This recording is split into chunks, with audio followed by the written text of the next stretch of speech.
ఈ పాడ్కాస్ట్ నచ్చితే లైక్ చేయండి, షేర్ చేయండి, సబ్స్క్రైబ్ చేయండి, ఫాలో అవ్వండి. ఇవాళ చెప్పబోయే కథ ఏంటంటే 3 కుండలు. కుండలు అంటే తెలుసు కదా రేయాన్? Very good, pot. ఒక ఊర్లో నిరంజన్ అనే ఒక అతను ఉండేవాడు. అతడు తయారు చేసే మట్టి పాత్రలకు ఎంతో గిరాకీ ఉండేది. అంటే ఆయన పాట్ మేకర్ అన్నట్టు. ఆయన పేరు నిరంజన్ అని, నిరంజనుడు అని కూడా పిలుస్తారు. ఆయనే పాట్స్ తయారు చేస్తే చాలా అందంగా ఉండేటివి, చాలా క్వాలిటీగా ఉండేటివి. కాబట్టి ప్రతి ఒక్కరు వచ్చి ఆయన దగ్గర కొనుక్కొని వెళ్ళేవారు, ఆ ఊర్లో ఉండే వాళ్ళందరూ కూడా.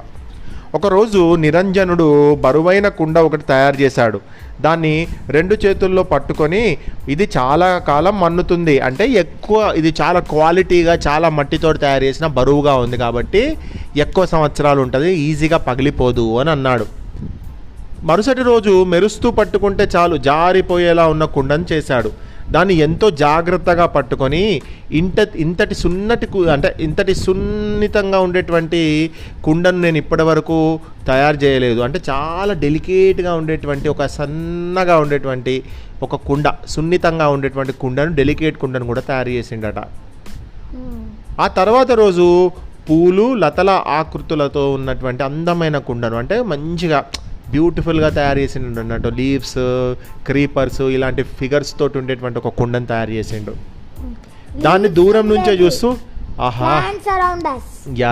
దాన్ని దూరం నుంచే చూస్తూ ఆహా, ఈ కుండలోని నీళ్ళను తాగాలని అందరూ ఆశపడతారో అని ఊహించుకున్నాడు. ఆ 3 కుండలను అన్నిటికంటే ముందు వరుసలో ఉంచాడు. ఒకరోజు ఒక రైతు ఈ నిరంజన్ దగ్గరికి వచ్చి కుండను కొనేందుకు వచ్చిండట. అతను బరువైన కుండను చూసి ముచ్చటపడి, ఈ కుండ నాకు అమ్ముతావా, బరువైన కుండ అని అడిగాడు. అయితే ఆ కుండకు రైతు వెంట వెళ్ళడం ఇష్టం లేదు. దాంతో అది, నన్ను అతనికి అమ్మవద్దు, నాకు అతను నచ్చలేదు, జాగ్రత్తగా చూసుకుంటాడన్న నమ్మకం కూడా లేదు అని ఈ కుండలు తయారు చేసే ఆయనతోటి మాట్లాడిందట. కుండలు తయారు చేసే ఆయనతోటి కుండ నిజంగా మాట్లాడిందా అంటే ఇది కథ కాబట్టి మాట్లాడిందని అనుకుందాం, ఓకేనా? మాట్లాడితే అప్పుడు నిరంజనుడు ఏమనుకున్నట, సరేలే నిన్ను నమ్మను అన్నాడు. ఆ కుండను అమ్మకపోవడంతో రైతు మరో కుండను కొనుక్కొని వెళ్ళాడు. ఇంకో రోజు ఒక పల్లెటూరి మహిళ కుండను కొనేందుకు వచ్చిందట. ఆమెకు సన్నగా మెరిసిపోయే కుండ నచ్చింది. అన్నా, ఈ కుండ నాకు అమ్ముతావా అని అడిగింది. అయితే ఇట్లా సన్నగా ఉండేటువంటి కుండను ఆ మహిళ వెంటకు వెళ్ళడం కూడా కుండకి ఇష్టం లేదు. దాంతో అది కూడా అంటే ఆడ మనిషి, ఓకే, ఉమెన్ అనేసరికి ఆ కుండ కూడా అన్నదట కదా, అయ్యో నన్ను ఆమెకు అమ్మవద్దు, ఆమె పుల్లల్లాంటి చేతులు నన్ను సరిగా పట్టుకోలేవు, ఆమె చాలా సన్నగా ఉంది, నన్ను పట్టుకుంటే వెంటనే నేను విరిగిపోతాను, ప్లీజ్ నన్ను అమ్మోక ఆమెకు అని అన్నదట. ఇక నిరంజనుడు సరేలే నిన్ను కూడా అమ్మను అని అన్నాడట. ఇక ఆ సన్నటి కుండను అమ్మకపోవడంతో ఆమె మరో దాన్ని కొనుక్కొని వెళ్ళింది. మరో రోజు ఒక గాజుల వ్యాపారి, అంటే బ్యాంగిల్స్ అమ్మే అతను కూడా ఈ నిరంజనుడి షాప్ దగ్గరికి వచ్చిండట, ఈ కుండను కొనడానికి వచ్చిండట. అతనికి పూలు ఉండేటువంటి కుండ, అంటే బ్యూటిఫుల్ కుండ తయారు చేసింది కదా, అది నచ్చింది. అబ్బా ఎంత అందంగా ఉంది, దీన్ని నేను కొంటాను అని అన్నాడు. అయితే ఆ కుండకు కూడా వ్యాపారి వెంట వెళ్ళడం ఇష్టం లేదు. దాంతో అది, ఈ ఊరూరా తిరిగే ఈ గాజులు అమ్ముకునే అతనికి నన్ను అమ్మకు, ఆయనకు నా బాగోగులు పట్టించుకునేంత టైం ఉండదు అని కన్నీరు గార్చిందట. నిరంజనుడు కూడా బాధపడి, సరే అమ్మనులే, నువ్వు దిగులు పడకు అన్నాడట ఆ కుండతోటి కూడా. ఆ కుండను అమ్మకపోవడంతో గాజుల వ్యాపారి ఇంకో కుండను కొనుక్కొని వెళ్ళిపోయాడు. అలా కొద్ది రోజులు గడిచిపోయాయి. ఒక పూట లక్ష్మయ్య అనేటువంటి ఒక ధనవంతుడు గుర్రపు బండిలో ఇతని దగ్గరకు వచ్చిండు, నిరంజనుడి దగ్గరకు వచ్చిండు, పాట్ మేకర్ దగ్గరికి. అతడు తెలిసిన మనిషే కదా. నిరంజనుడు అతన్ని, రండి రండి లక్ష్మయ్య గారు, చాలా రోజులైంది మీరు ఇక్కడికి వచ్చి, మీకు కుండ కావాలా, ఏ కుండ కావాలి చెప్పండి అనగానే, అవునోయ్ నువ్వు అన్నది నిజమే, నేను ఒక కుండ కొనేందుకు వచ్చానోయ్, నీ దగ్గర ఉన్న వాటిలో చాలా క్వాలిటీగా ఉండేటివి ఏమున్నాయో చూపించు అన్నాడు లక్ష్మయ్య. సంభాషణ విన్న 3 కుండలు తమను కొనుగోలు చేసేందుకు కరెక్ట్ వ్యక్తి వచ్చిండు అని సంబరపడ్డాయి. మా ముగ్గురిని ఆ ధనవంతుడికి చూపించు, అతనికి ఇంటికి ఎప్పుడెప్పుడు వెళ్దామా అని మేము చాలా హ్యాపీగా ఎదురు చూస్తున్నామని 3 కుండలు ఒకేసారి నిరంజనుడిని అడిగాయి. ఆ 3 కుండలు కోరినట్లుగానే నిరంజనుడు వాటిని తెచ్చి లక్ష్మయ్య ముందు పెట్టి వాటి గొప్పతనాన్ని వివరించాడు.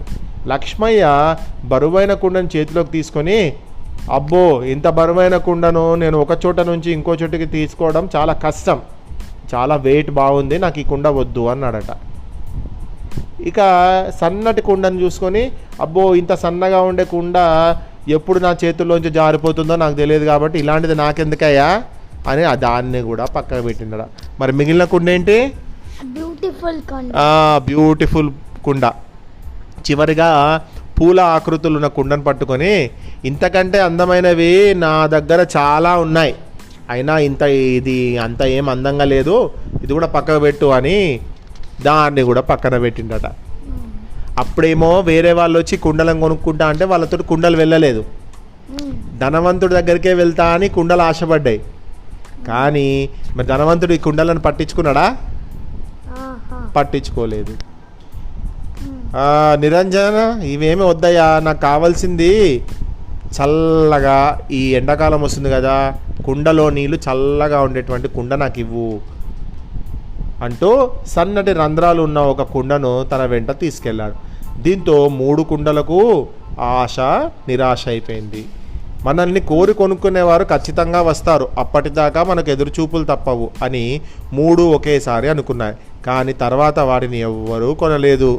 నిరంజనుడు కూడా మళ్ళీ అలాంటి కుండలను అసలు తయారు చేయలేదు. అంటే when opportunity నాక్స్ the door grab it. ఎప్పుడైనా మన దగ్గర అవకాశం వచ్చినప్పుడు దాన్ని మనం అందిపుచ్చుకోవాలి. ఒక అవకాశం అనేది ఊరికే రాదు కదా. అది ఇంతటి కథ, చక్కటి కథను రాసిన వారు హర్షిత గారు.